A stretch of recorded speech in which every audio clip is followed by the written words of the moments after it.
Hello, movie lovers. Welcome to the MTE Movie Podcast, the movie podcast from Movie Talk Express. I'm Jacob Bartley, your regular host of the podcast, and I'm here with my co-founder, co-writer of Movie Talk Express. You may know him as the movie news guru, as I call him, Gio Ramos. What's going on, dude? Doing good. Hope y'all had an excellent weekend filled with Fantastic Four news and hate and all that stuff. No, I told you I don't want to talk about Fantastic Four anymore. That's the only time we'll talk about it. Come on, you put our review out, our spoilers review. All I've been thinking about for the past week is Fantastic Four and how it broke my heart. But anyways, let's move on from that. Today we're here to talk about something else. We're going to first get into the box office results, which include Fantastic Four, unfortunately. Then we're going to get with the movie Straight Outta Compton coming out this week, which we're all looking forward to. I am, Gio is, a lot of movie fans are. It's a movie based on, it's a rap movie. So we figured, what should we talk about this week? The best rap movies of all time. And we'll explain what that'll entail when we get into the subjects. And then we'll close it out with our regular open mic segment. We each will have a topic to bring up. So without any further ado, let's jump right into the box office results. So most of you may know Fantastic Four pretty much bombed this past weekend. Is it fair to say it bombed? Yeah. I mean, at first that's what it feels like, but then when you actually see the numbers, you're like, oh, I was right. It's not completely. It's not like it made 10 million, but it made 26 million. So here's the top five. Mission Impossible: Rogue Nation in its second week earned 29 million. Fantastic Four earned 26 million in its first week. The Gift made 12 million, which is pretty good for a movie like that. Mm-hmm. And then Vacation was in fourth with 9 million. Ant-Man in fifth with 7 million, which I'm really happy about. Ant-Man's been in the top five ever since it came out, which is really awesome to me. Of course, the standout is Fantastic Four. It was projected to do 45 million before the weekend started, and it did 26. That's too bad. It's a reflection on how good the movie is, which is not really at all. So, and good for Mission Impossible. It definitely deserves it. It deserves the money it's earning. It's an awesome movie. And like I said, I'm glad Ant-Man's sticking around in that top five. Gio, what stands out to you with these box office numbers? So, Mission Impossible got number one spot, right? Yes, it did. Okay. Good for Mission Impossible. It does not deserve to be beat by a film like Fantastic Four, which is very painful to say, because of course, yeah. We were most of us were rooting for this film to do good, and unfortunately it's a flop. There's a lot of buzz surrounding what went down during development, all that kind of stuff. So yeah, sorry to say, Fox, but you screwed up on this one. Ant-Man, that's a definite plus. I mean, it has those legs. It's hanging on in there in the top five, and it's still climbing, building money. I got to see it one more time before it's out of theaters. Yeah, for sure, guys. Check it out if you haven't seen it. It's like really fun, really, really fun. Yeah, and I just want to say, I just checked out the foreign numbers for Fantastic Four. So it did 34 million overseas, bringing a worldwide total to 59 million. Not what they were hoping for. Not at all. But you know what the funny thing is? I heard the production budget is around 120 million. Right. With marketing and everything else, let's say it comes out to 150. Do you think it's even going to touch 150 when it's all said and done? I think it'll barely even touch 100, honestly. Wow. Worldwide? Honestly, yeah. Wow. And it's because I agree. All this bad mouth negativity talking about Nobody's telling their friends to go see this movie. Right. The critics are telling people not to go see it, like directly telling them not to.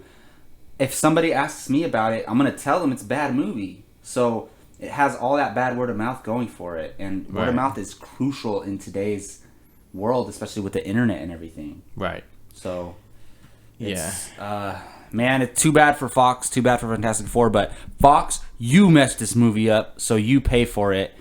You're missing out on all the money that you could have made. Should have made a great movie.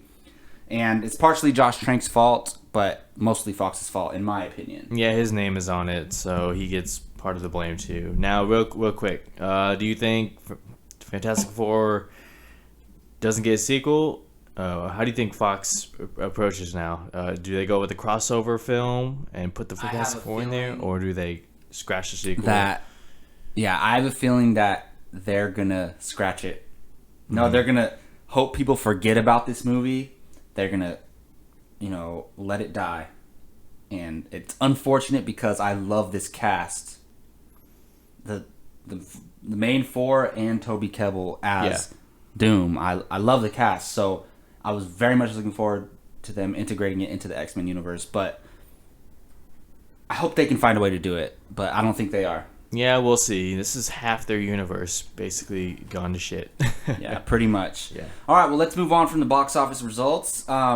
So, like I said earlier, Straight Outta Compton is coming out this week. On Friday, there's some Thursday night showings. So, if for those of you who don't know, it's a movie based on the rap group NWA. They're really popular. They created a whole social movement with their music, and they kind of changed the landscape of music and definitely rap and hip hop more than any rap group or single rapper, I would say. And it's really a story that deserves to be told.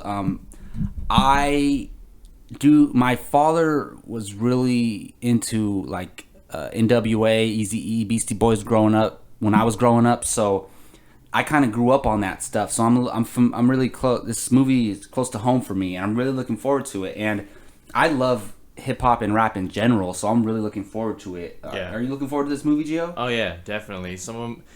Dr. Dre, he's one of my favorite artists, of all time. I love the guy. Definitely. Yeah, one of the best producers. Yeah, and it looks great to me, so I'm hoping it is. So with this movie coming out this week, we figured we'd talk about some of the best rap movies of all time, and so we're keeping it really simple. Just one of the main elements in the story has to be rap. So, for example, like 8 Mile. Rap is like the most important thing in that movie. So, and there's if you look it up online, there's not that many rap movies that are purely just about rap. There's a whole bunch of B movies. There's a whole bunch of straight to DVD, VOD movies that are about rap. But we're talking about big Hollywood productions that were a wide release and made a lot of money or tried to make a lot of money. So that's what we're sticking to. We might leave out some movies that you guys know about that are about rap, and keep in mind we're in our mid-20s. We didn't grow up in the 80s and the 90s. There might have been we didn't grow up in the 80s, 70s and 80s, so there might have been some movies back then that we're missing, but these movies are based on our knowledge. So like I mentioned earlier, 8 Mile is definitely one of the top ones. For me, it's the best one in my opinion. I think it's the best movie. It showcases rap the best in my opinion. Those end battle scenes are some of the best choreographed scenes I've ever seen in my life, and I don't think this movie gets enough credit. Do you? Well, it won an Oscar for best song. But that doesn't really reflect the actual movie. I'm talking about the quality of the movie. What's its Rotten Tomatoes score? It has I think it's in the 70s. 80%. Is it 80? Yeah, 76%, which is still a fresh rating. No, that's pretty good. I mean, I could see that, and not everybody loves rap. Not everybody likes Eminem, so it had that going for it, working against it, and it still had a fresh rating. So that's good. Yeah. I mean, when you talk about rap movies, you have to mention 8 Mile, of course. It was loosely based on Eminem's life, right? His upcoming. Yeah, it's set in Detroit. It's very similar to his upbringings. Yeah. But it's not a direct adaptation of his lifestyle. And with these rap movies we're talking about, they don't have to be based on true events. They can be inspired by true events, or they can just be total fiction, like for Hustle and Flow, for example, which we'll get into. But so do you like 8 Mile? It has a pretty impressive cast. If looking back on this, Brittany Murphy, Kim Basinger, Michael Shannon, Anthony Mackie, the Falcon, spitting flows back in the day. I know, that's pretty crazy. Yeah, I like the movie. It was it's a nice, honest, deep story. I thought Eminem, granted he was playing himself, but he still gave a good performance. Really good Not taking anything away from him. He played his character good, and like you said, the end rap battle scenes, it just. Even if you weren't a fan of rap, just sitting in that theater and seeing the back and forth battles, you were into it. I know you guys were into it. It's pretty sick, Yeah, dude, those scenes are incredible. There's only so there's only a handful of scenes in movies that actually give me chills, and that end battle scene is definitely one of them. Right. Yeah, so let's talk about another movie that has to do with rap, Hustle and Flow. I forget the year. When did it come out? 2008? I'm not sure. 2005. 2005. Wow. 2005. Okay, I was a little off. But starring Terrence Howard. Anthony Anderson was Anthony Anderson. Yeah, this movie is phenomenal in my opinion. Like I like 8 Mile more because Eminem is one of my favorite artists in general of all time. So, I'm kind of biased towards that movie, but Hustle and Flow is really great, especially the way they portray like trying to make music on a very low budget when you just jump into it and you don't have any at first there's no like professionalism involved. They're just in his garage, trying to make this music, and that movie's really special. I think Terrence Howard gave a great performance. It's definitely one of the best movies based on music in general that I've ever seen. Yeah, that too won an Oscar for best song, right? Best song, 3 6 Mafia. Yeah, I'll never forget that moment. They wrote the songs for that movie. Them going on stage in their street clothes, and the Academy Awards. Just, if you guys haven't seen it, check out their acceptance speech. 3 6 Mafia Oscars. You'll love it. But yeah, great film. Terrence Howard really dedicated himself to that role. It took place, I think it was shot in Atlanta, Georgia, if I'm not mistaken. And great film. I'll never forget Ludacris getting his ass whooped.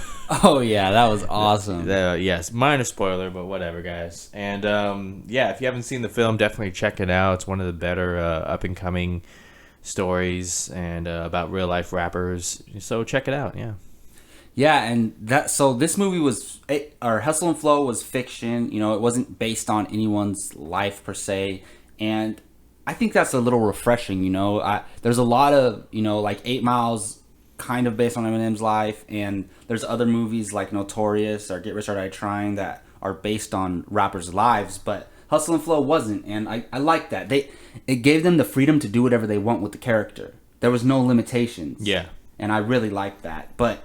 That's not to say you can't make a great movie when it is based on somebody's life, like Notorious, which I know it's not critically beloved, but I like Notorious a lot.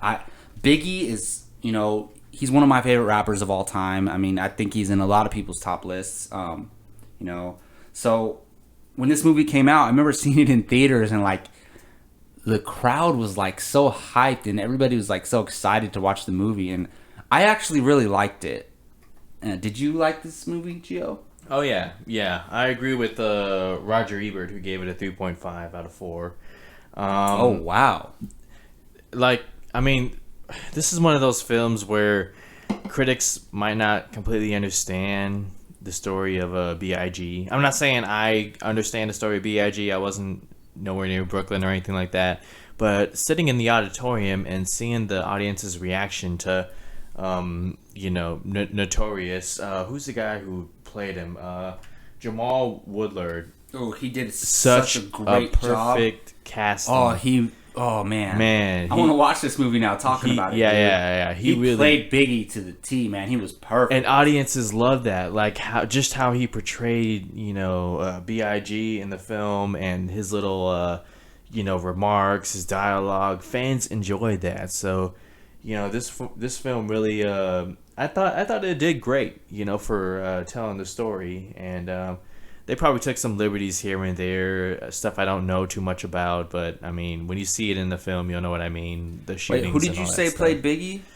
Jamal Woodard. Yeah, he played the older Biggie, or the adult Biggie, and then I thought the kid Christopher Jordan Wallace, who played him when he was young, did pretty good too. I mean, I don't know what Biggie was like when he was a kid, but I'm just saying, like that little kid gave a cool performance too. And also Anthony Mackie was in that film as well. He was as Tupac. He played Tupac. Yeah, that was cool. Yeah, it was cool. Yeah. I thought actually Derek Luke did a pretty good job of portraying Sean Combs, Puff Daddy. That was pretty good. Yeah. When he first meets Biggie in the studio or in the office, that was awesome. I really like this movie. I mean, it's partially because I'm a huge rap fan, but hey, there's nothing wrong with that. Mm-hmm. Yeah, check out Notorious, guys. Yeah, it's really good. So moving on to another movie, which is similar to 8 Mile, where it's based on a person's life, but it's when it really comes down to it, it's a fiction story, and that is Get Rich or Die Trying, starring Curtis Jackson, 50 Cent. This movie is probably the weakest of these four that we mentioned, in my opinion. I don't think it's great, but I don't think it's horrible. I think it's okay. There was some really good stuff in there. I mean, 50 did the best job he could. He's not a real actor, but he did the best job he could. And when the movie came out, I was a huge 50 Cent fan. I still am, but you know, during that time, he was in his arguably in his prime. So I don't know. I like this movie. It's not the greatest. What do you think about it, Gio? Yeah, I did like the movie. I'm a big 50 Cent fan. I love 50 Cent. However, this film is quite forgettable when you think about rap films, at least in my opinion. And again, it had a pretty strong cast. You had Terrence Howard in this film. Oh yeah, see, it's weird. All these actors cross over in all these rap movies. Yeah, Omar Benson Miller, who was also in 8 Mile. He played the bigger guy. Oh yeah, I forgot about that. Yeah. Like, what if this is all like one shared universe? Shared cinematic universe of rappers. Crazy. Viola Davis in here. That, I mean, it was cool. You know, I liked it. You know, to see 50's sort of. I don't think it was his exact. It wasn't. Story. It wasn't his exact true story. It was very loosely based on stuff in his life. Like, I think 8 Mile was a lot closer to Eminem's life than Get Rich or Die Trying was to 50's. But who knows? I don't know exactly what he'd been through. But as far as I know, that's the case. Yeah. So, I mean, it was a cool film. If you're a 50 Cent fan, definitely check it out if you haven't seen it. I mean, if you call yourself a 50 Cent fan, how could you have not seen this? But anyways, yeah, definitely cool, but one of the weaker ones, like you said. Yeah, so, you know, we looked around lines. So those are like the top 4, like, most well-known, well-received rap movies and the most popular ones. Gio, are there any other movies that have to do with rap that you can think of? It, like, doesn't have to directly be about rap, but... Well, I have to mention Brown Sugar. For those of you who might know what this movie is, it involved rap a lot. It was about it's about a friendship between these childhood friends, and they kind of involved in the music business as they grow up, and it's kind of a like coming of age musical comedy. It's stars what's his name, Taylor Diggs. Yeah, I don't think I've seen the movie. I might have caught it when I was younger, but I've heard of it. Mm-hmm. Yeah, it's one of those. There's definitely like a romantic element to there. Nothing wrong with that. Yeah. So I mean, definitely check that out. It's been a while since I've seen it, but when I did, it was awesome. Just the opening scene with the rap kind of ciphers going on in the streets. Yeah, it was pretty cool. And well, I mean, you could say films like Juice and you know, all these other. Yeah, but there's a whole bunch of movies that have rap elements in them. But like I said, the 4 we mentioned earlier, the core element of the movie is rap. Right. So just a few guilty pleasures of mine I want to mention that have to do with rap. Have you seen Malibu's Most Wanted? Jamie Kennedy. Yes. Yeah, dude. I watched that movie at least 25 times when I was younger in my high school days, man. It might not hold up today with the humor, but back when it came out, man, it was so funny. Like Anthony Mackie and dude, that movie is hilarious. Traffic, looking for my chapstick. Like, come on. I know it's stupid, but it's funny to me. It's one of those dumb funny comedies. Yeah, check it out if you haven't seen it, and keep in mind it came out in the 2000s, so you know the comedy might not hold up today, but it's still hilarious. And another one is Scary Movie 3, where they ripped off 8 Mile, because you know the Scary Movie movies, they rip off other movies. Yeah. So they ripped off 8 Mile, and I thought that was so hilarious the way they were mimicking 8 Mile and like kind of a spoof of 8 Mile. I thought it was funny. And Anthony Anderson.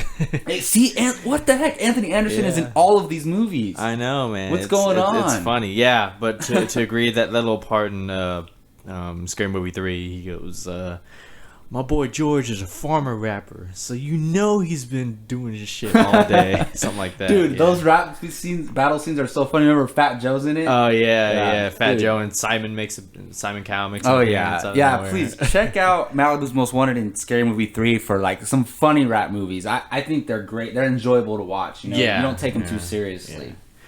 And guys, in the comments, let us know your thoughts on these movies. Which ones you like, which ones you didn't like.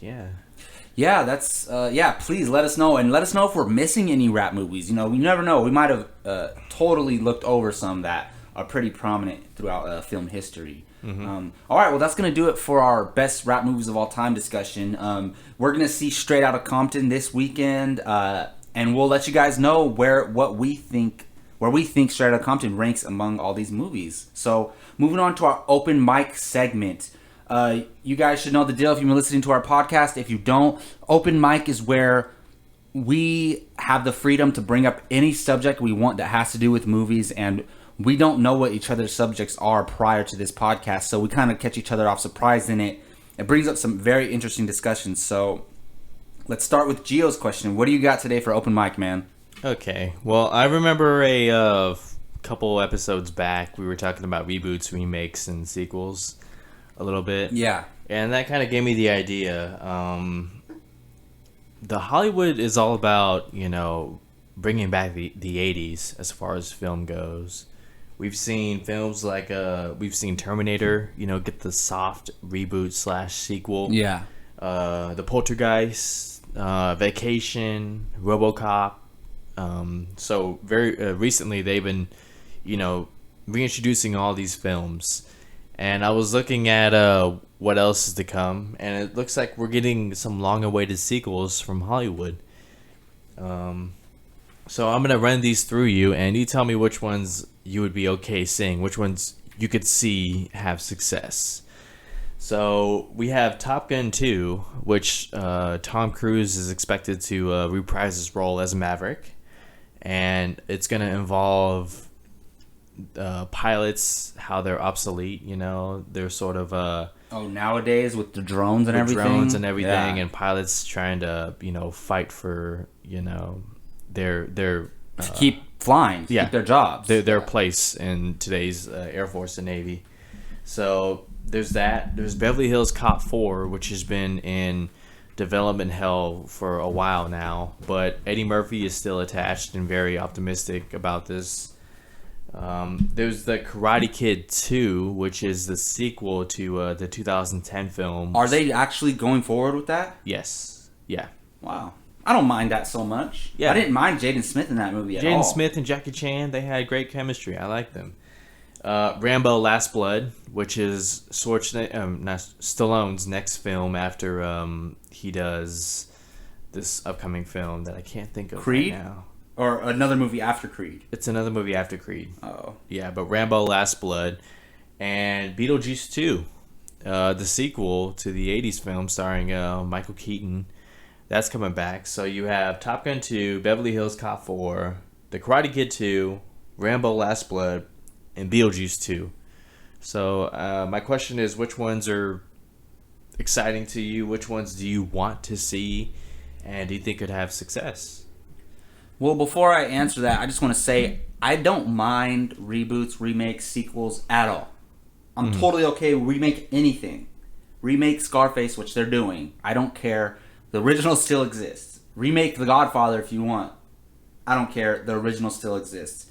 I explained this in our podcast that specifically talked about this, but there's nothing wrong with it. It reintroduces the property to a new generation, and it reminds people of the old one, and it helps the original because it gets people to go back and watch it. So please get rid of this complaining about, oh, don't remake the classics, you can't touch this, you can't touch that. You can touch every movie, doesn't matter. But out of those you mentioned, I don't know, the only issue I do have with reboots, remakes, and sequels is don't try to, don't make it feel desperate to where like, oh, Michael Keaton needs another hit, let's go back to Beetlejuice. I would rather them remake Beetlejuice than give us a sequel to it. You know, I love Michael Keaton. I think the original Beetlejuice is great. It's awesome. He's phenomenal. I would rather see a new take on it and a total remake instead of a sequel, because do you really want to see a 60-year-old man dressed up as Beetlejuice? I don't know. Love you, Michael Keaton. Sorry. But I think the one that intrigues me is Top Gun, because it's what you said about how the pilots feel obsolete. It fits in with today's society. Like, a lot of jobs are being taken over by machines, and they can do so much with computers, and it's part of the reason why our economy has dropped so much in the past couple decades, because technology is taking jobs away.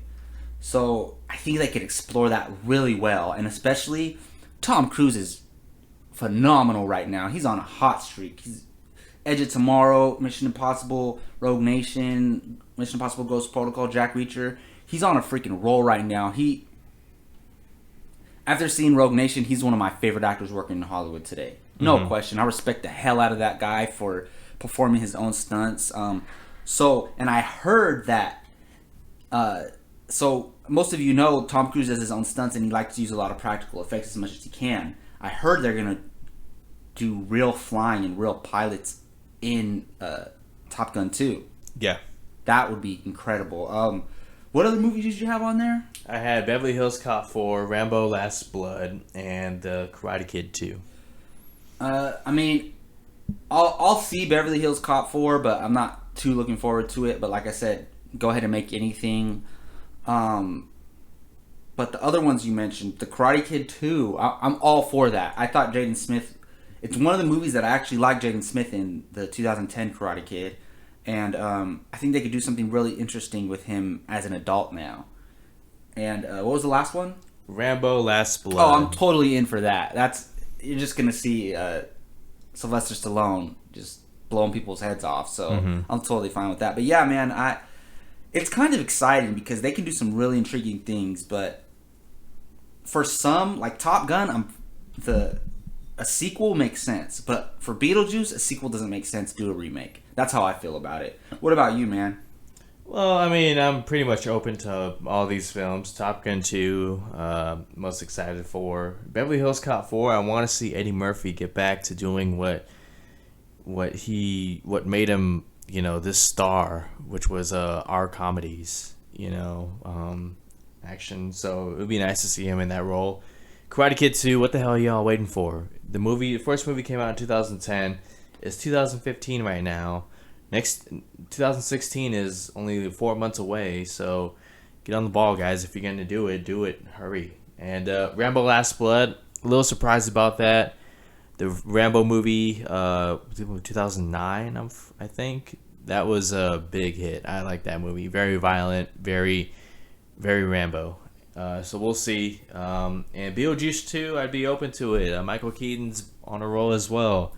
He did a phenomenal performance with Birdman, and you can kind of hear a little bit of his Beetlejuice voice in that film, and it kind of got fans excited, of seeing, the idea of him returning as Beetlejuice. So that'd be cool. Will all of these be hits? We'll see. I don't know. It really depends on how you approach this film, and we'll have to just wait and see. So yeah. Yeah, man, I'm excited to see a lot of those movies. All right, well, let's move on to my open mic subject. So, Gio, we recently just watched True Detective Season 2, didn't we? Yeah, we did. It aired this past Sunday, and to be honest, it was a little bit underwhelming. I liked the setup of the first couple episodes. I was into it. I was digging Colin Farrell's character. I like Rachel McAdams. I thought all around they gave really good performances. Everybody. But overall, it's not getting good critic reactions as far as I know. It's not getting good fan reactions.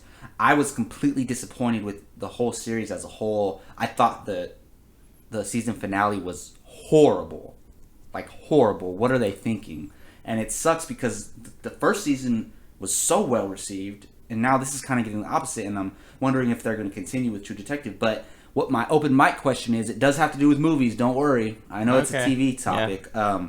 So lately, there's been this trend of big movie stars starring in TV shows, and with the success of True Detective season 1, it made sense, and it got. I think it put it in the minds of big movie stars like, hey, I can go show my chops in a dramatic TV show on Showtime or HBO, and gain some positive, can help my career. Do you think with the disappointment and failure in my eyes of True Detective season 2 that this trend is going to continue?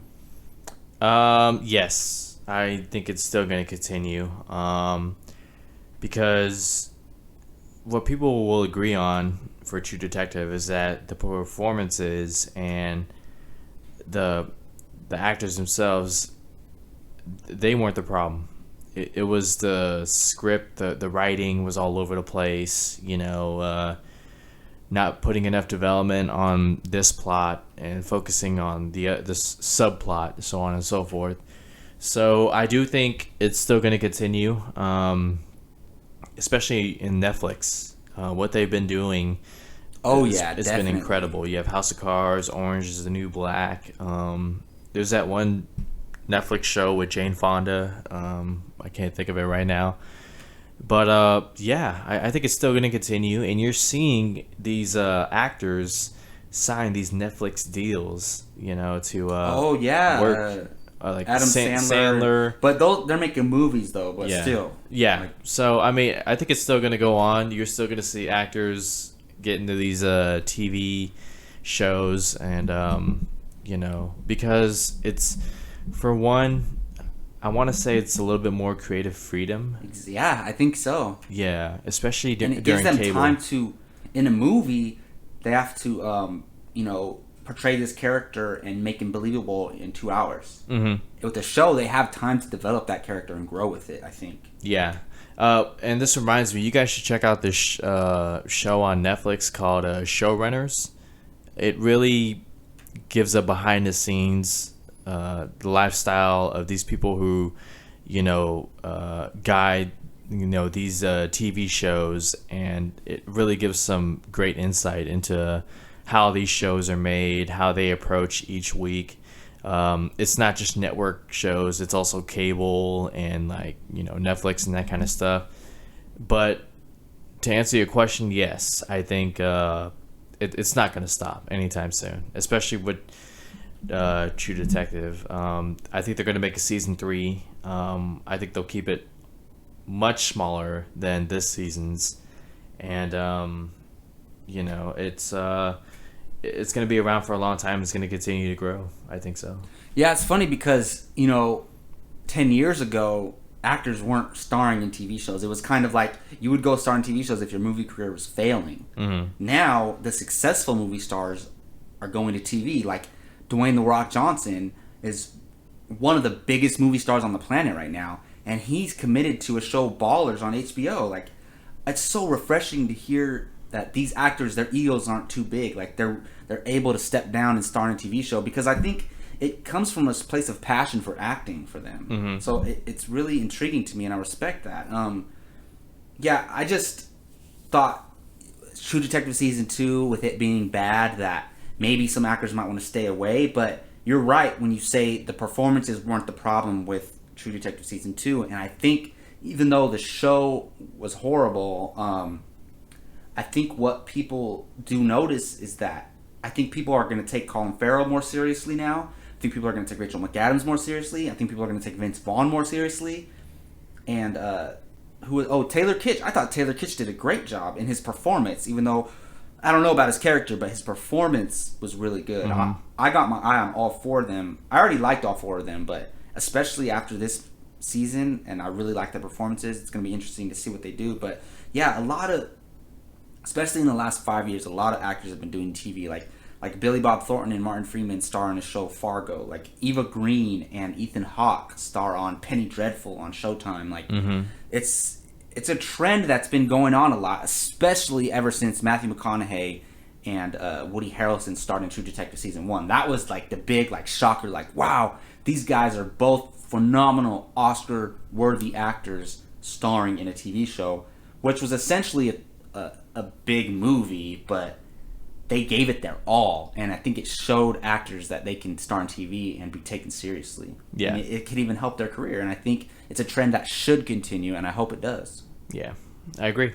Yeah, definitely. All right, well, that's going to do it for our MTE podcast, episode number 12. Thank you all for listening. Again, if you love movies and you like what we're hearing, if you like what we're talking about, please subscribe to our YouTube channel. We would greatly appreciate it. We would love to build our fan base and continue doing this with you guys. Thank you so much for listening. I'm here with my co-founder of Movie Talk Express, Gio. Where can they find you online, man? You guys can find me on Facebook, Giorgio Ramos, and Twitter, Giorgio Ramos 24, and Movie Talk Express every day.